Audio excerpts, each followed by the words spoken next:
Hi everyone.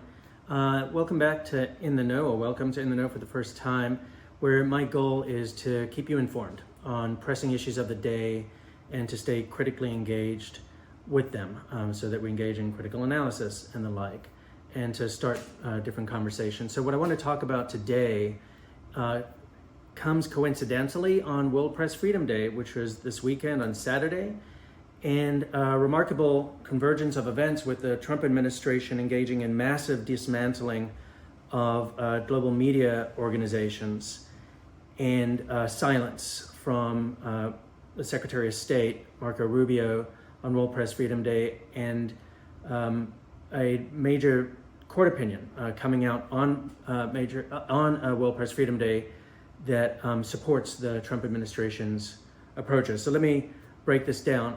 First, I'm going to give you a quote, and while I'm quoting the person, think who this might be. So the quote is, "As we commemorate World Press Freedom Day, it is important we take a moment to recognize the courage and sacrifices of journalists around the globe. At a time when freedom of the press remains under attack worldwide, it's important to advance the basic liberties that are critical for healthy democracies," end quote. So those words were by Marco Rubio, but not this year. When he was in the Senate as Senator Rubio, he remarkably was absent from the scene. No statements from the Secretary of State on World Press Freedom Day, which breaks with precedent. Secretary Blinken certainly did it during the Biden administration, making statements. Secretary Pompeo during the first Trump administration did so as well. And when the Secretary of State does so, it sends a message out to all the embassies. They also then make strong statements. I've noticed in particular the statements coming out with respect to Russia on World Press Freedom Day in the past, but not this year. Marco Rubio silent. So the background to this is that the Trump administration is part of the massive changes to the government, some of which might be legal, but some of which are clearly illegal. Part of the massive changes include dismantling of global media organizations that have otherwise had very strong bipartisan support. So what I'm talking about is Voice of America, Radio Free Europe, Radio Free Asia, Middle East Broadcasting Network. So these were designed by Congress, funded by Congress, to try to get reporting out, and successfully, to audiences in countries that otherwise lack press freedoms. So after 9/11, the very bipartisan 9/11 Commission recommended that Congress create an organization like that specifically for the Arab world. And indeed, that's where the Middle East news broadcasting was born, from the 9/11 Commission's recommendation. Congress then creates it, fully funds it, has funded it for years. And the outlet, for example, counteracts violent extremist messaging in different countries that's coming from the terrorist group, the Islamic State. That's one of their purposes. Another one, Radio Free Asia. So Radio Free Asia was created by Congress in the 1990s, fully bipartisan support, bipartisan funding. And what does Radio Free Asia do? It also operates in countries that are lack press freedoms, like China, Myanmar, North Korea, and elsewhere. And recently has had great successes in reporting on the Uyghur genocide in China, so that it can reach Chinese populations as well as others, reporting on the Chinese Communist Party's cover-up of the COVID-19 outbreak out of its facilities. That's also what was reported out of Radio Free Asia. And the crisis in Myanmar is also one of their successes in terrific reporting that reaches people who otherwise don't get independent media. But the Trump administration came in and started dismantling all of these outfits by radical reductions in staff and suspension of grants. And so the outfits sued in federal court, and in fact won at the district court level. Temporary restraining orders in the case of Radio Free Europe, and then everybody else has reached the level of preliminary injunctions. And the Trump administration then appealed that to the DC Circuit. And that's where something remarkable happened on Saturday, on World Press Freedom Day. Initially on Thursday, the DC Circuit said, look, we're gonna actually stop some of these injunctions, but it's just an administrative stay, which is just to keep things in that situation until we decide what to do with the question as to whether or not we should stay or stop the district court preliminary injunctions, temporary restraining order, while this thing is on appeal, while we're otherwise considering it on the merits. And on Saturday, let me actually mention one other piece of it. They said in that order on Thursday, but when it comes to Voice of America, the part of the judge's preliminary injunction, which said that the staff should be reinstated, that should stay in force. And so Carrie Lake, who Trump appointed to basically run the agency that oversees all of these organizations, sent out a conciliatory letter to the staff saying, we welcome you back next week. But lo and behold, on Saturday, the DC Circuit, in a 2-1 decision, says, no, now we've really considered it over the last couple days, and we've decided to basically erase all of the district court orders until we then figure out the case itself, but we're already going to broadcast with opinions as to why we think the plaintiffs lack merit. Probably. It's a probability piece of it. Then they have to present oral arguments, things like that. But they say right now we're erasing mostly all of the preliminary injunctions and temporary restraining order. And they do it in a 2-1 decision. It's 2 Trump appointees in the majority, Judge Katsas and Judge Rao, and Judge Pillard, who was appointed by a Democratic president, in the dissent. But I think Judge Pillard has a remarkably brilliant dissent, and I'll read to you from that. The issue that's being litigated in significant part, besides First Amendment interests, is the Impoundment Act. So the idea here is that Congress, which is democratically elected as our representatives, has decided to create these programs and fund them, and it's not up to any individual president to decide, I'm not going to use those congressional funds, because that would operate like a presidential line item veto, and we know from Supreme Court precedent and the Constitution, a president does not have that power. They have to spend the appropriated funds in the right way. So that's the issue in significant part.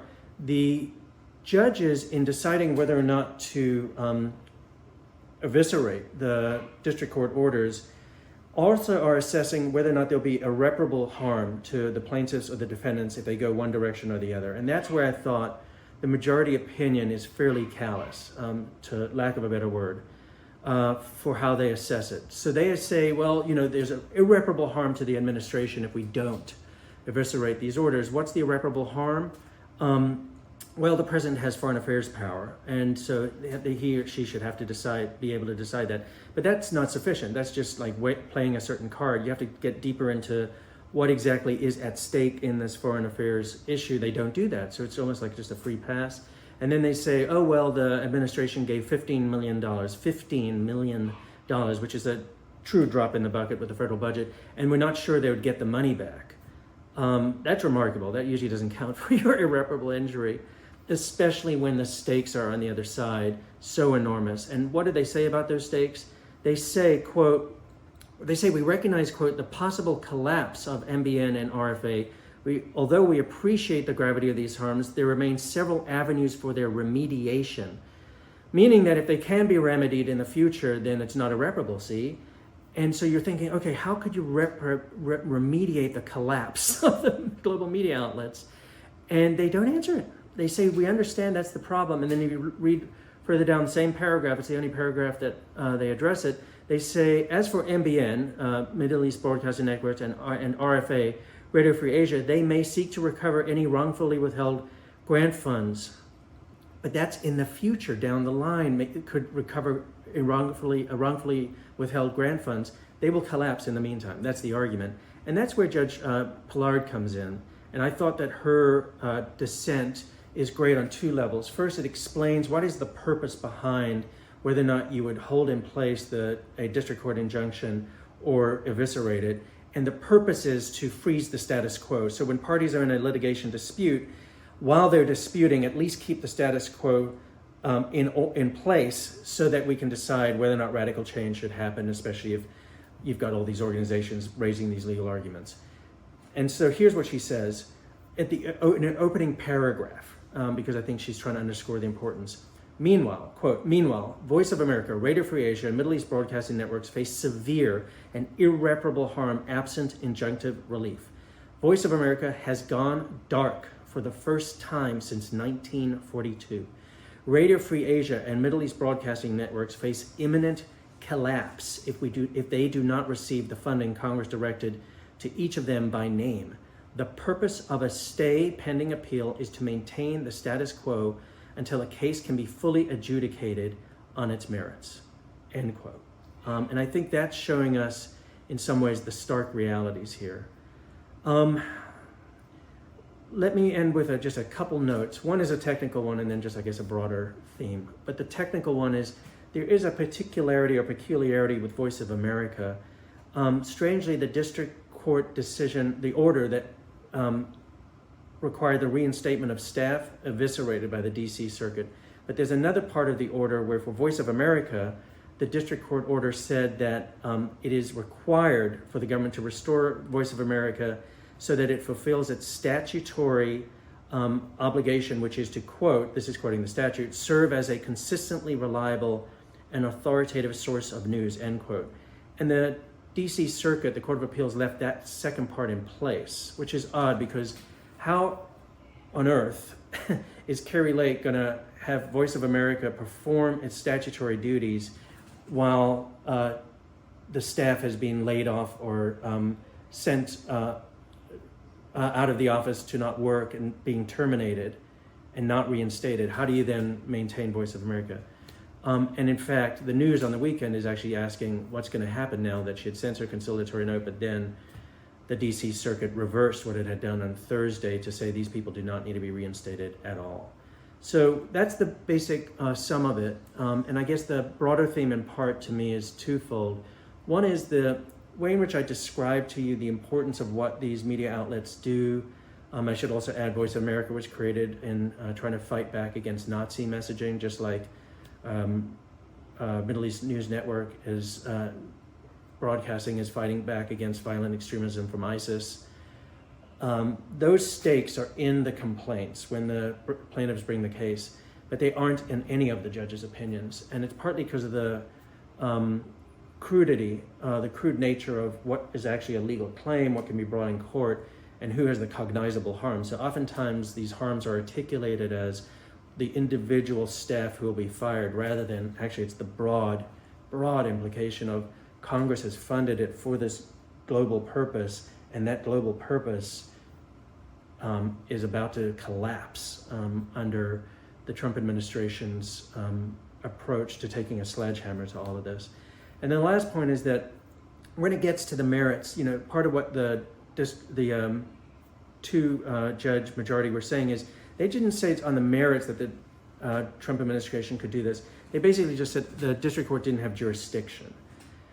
And at the end of the day, once this goes to the right place of jurisdiction, as the courts will decide, maybe the Trump administration even wins out on the law on this one, or gets a vindication from the Court of Appeals.